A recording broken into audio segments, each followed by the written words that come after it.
पर tender price बनाएंगे। कितने यूनिट्स के लिए बनाना है? 3000 यूनिट्स के लिए, right. Total cost and per unit cost निकालनी है हमें, ठीक है। इंफॉर्मेशन गिवन है हमारा मटेरियल, लेबर एंड एक्सपेंसेस, इनके लिए क्या इंफॉर्मेशन दी हुई है? उसके लिए इंफॉर्मेशन दी है an increase of 10% is expected in the cost of raw material and 5% in the cost of labor। हमें कैसे करना है? हमारी पर यूनिट कॉस्ट क्या आई? 22 रुपीज 50 पैसा। कितने यूनिट्स के लिए? 2000 यूनिट्स के लिए। अगर हमें 3000 यूनिट्स के लिए निकालना है तो मटेरियल की कॉस्ट कैसे निकालें? Material is equal to 3000 multiply by 22 rupees 50 पैसा हमारी आ जाएगी इसमें। इसके बाद उसमें कितना परसेंट इंक्रीज करने के लिए बोल रहे हैं? ऐड कर दें इसको 10%, क्योंकि इंक्रीज करने के लिए उसने बोला है कि रॉ मटेरियल की कॉस्ट को 10% से इंक्रीज कर दें। किसका 10% लेंगे हम? जो हमारी यहाँ पर वैल्यू आएगी उसका। तो वैल्यू कितनी आएगी इसकी? इसकी वैल्यू आएगी 67500। तो ऐड 10% किसका करना है? 10% ऑफ 67500, 6750 ये मटेरियल की कॉस्ट आ जाएगी। ऐसे ही वेजेस, वेजेस के लिए क्या करना है? वेजेस की कॉस्ट हमें दी है 12 रुपीज 50 पैसा। तो 3000 मल्टीप्लाई बाय 12.50 वैल्यू आई हमारी। वेजेस की वैल्यू आई है हमारी 37,500। इसका उसने बोला है 5% इंक्रीज करने के लिए, तो ऐड कर देंगे 5% ऑफ 37500, ये हमारी वैल्यू आ जाएगी 1875। इसकी वैल्यू वेजेस की हमारी ये आ जाएगी। उसके बाद में डायरेक्ट एक्सपेंसेस। डायरेक्ट एक्सपेंसेस के लिए उसने इंक्रीज करने के लिए नहीं बोला है, तो डायरेक्ट एक्सपेंसेस कैसे करें? 3000 मल्टीप्लाई बाय 2 रुपीज 50 पैसा is equal to 7500।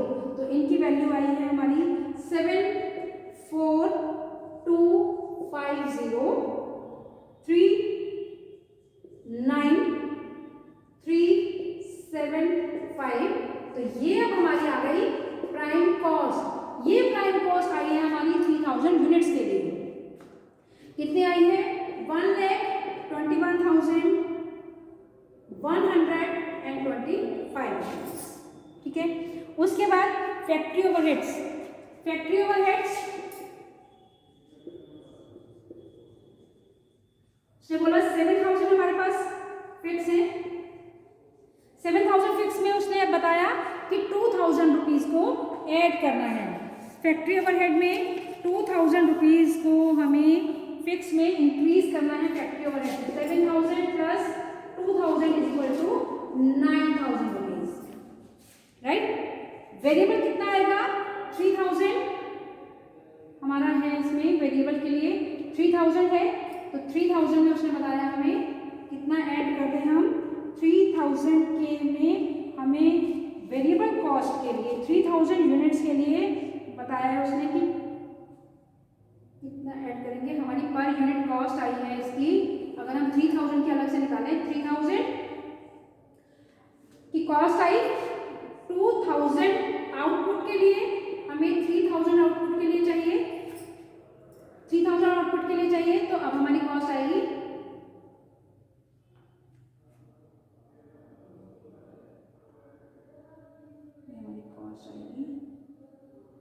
Variable 4500 rupees.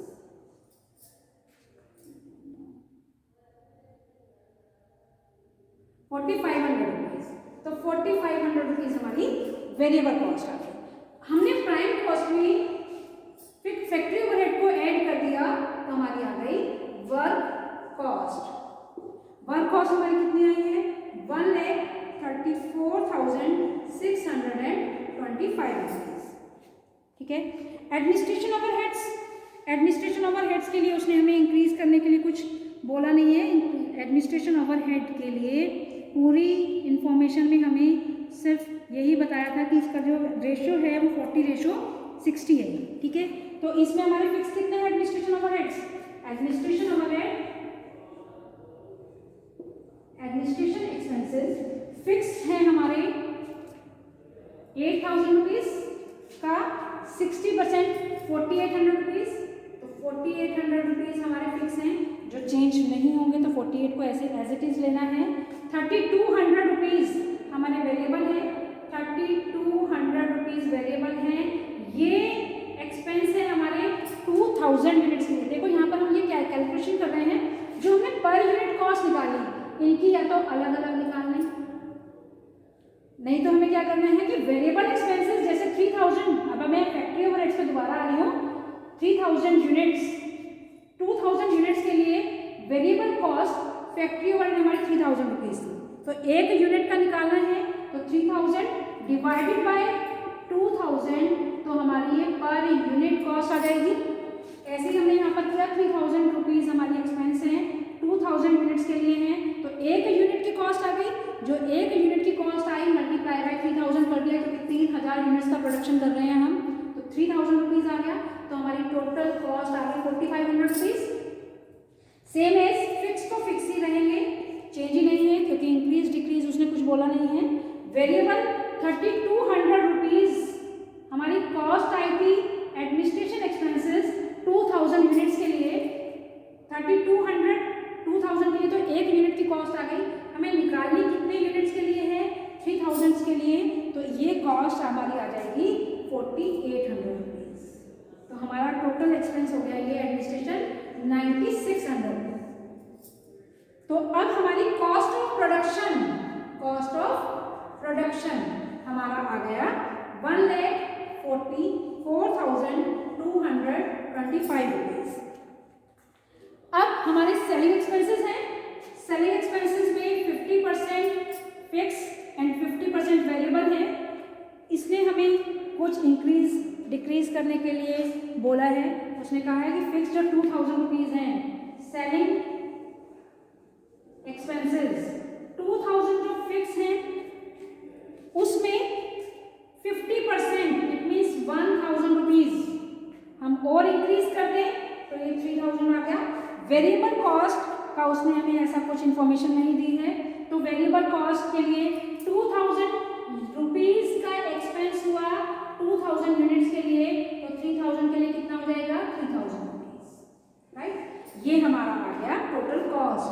Total cost हमारी कितनी आ गई जो हमें फाइंड करनी है? 1,50,225 रुपीज। प्रॉफिट ऐड करना है हमें, प्रॉफिट ऐड करना है। प्रॉफिट 25% को लेने के लिए बोल रहा है, तो 25% 1,50,225 का 50% 25% हमने लिया 50,075 रुपीज। तो हमारी कॉस्ट आ गई 2,03,000 रुपीज। तो हम सेलिंग प्राइस हमारा क्या होगा जो हम 3,000 यूनिट्स के लिए प्रोवाइड करवाएंगे, कितने रुपए में दे रहे हैं हम? हमारा सेलिंग प्राइस आया 2,03,000 रुपीज। वही प्रोडक्शन जो हमारा 2,000 यूनिट्स का हो रहा था 97,000 रुपीज का हुआ था। अब सेम प्रोडक्शन 3,000 यूनिट्स के लिए हम कर रहे हैं कितने रुपीज का? 2,03,000 रुपीज का। तो ये हमारा क्या हो गया? टेंडर प्राइस हो गया, इट मीन्स कोटेशन प्राइस हो गया। क्लियर हुआ बच्चों इस बात के लिए? देखिए 2,000 यूनिट्स के लिए हमने फाइंड किया, उसके बाद 3,000 के लिए फाइंड किया। जो इंक्रीज किया इंक्रीज किया, जो डिक्रीज किया वो डिक्रीज किया। यहाँ पर हमने डिक्रीज कुछ नहीं किया। मेन था हमारा कि फिक्स और वेरिएबल। फिक्स चेंजेबल नहीं होता, वेरिएबल चेंजेबल होता है, वो अकॉर्डिंग टू आउटपुट होता है। तो उसकी पर यूनिट कॉस्ट निकालनी जरूरी थी।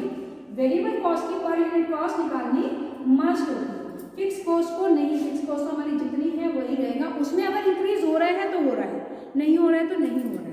ये हमारा क्वेश्चन का सॉल्व। क्लियर हो गया? Thank you very much.